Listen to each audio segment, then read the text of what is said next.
Virginia, getting access to high-quality health care has become a challenge for many people living in Southwest Virginia and other rural areas. Today, state and federal officials heard similar stories during two different discussions about this problem. Senior reporter Joe DeShiel has more from Franklin County.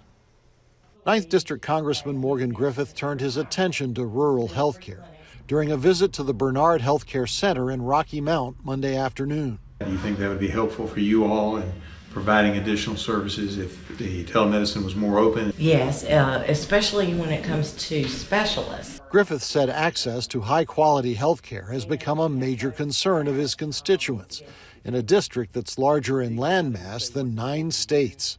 They're going to talk about things like inflation, and then they're going to go, oh, and I want to make sure I have the ability to get to a healthcare provider in a reasonable amount of time instead of having to drive an hour or drive 45 minutes to the nearest medical center or hospital. We heard similar themes during a virtual meeting of a House of Delegates committee charged with advancing rural and small-town health care.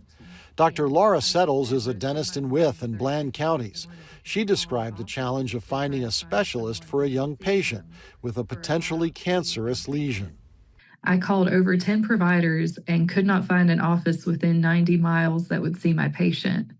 While some areas have lost their hospitals, many others are dealing with a shortage of health care workers and the lack of transportation for Medicaid patients. Griffith said the federal government needs to do a better job of making tools available to help the health care providers and patients in rural areas. I'm a big proponent of telehealth.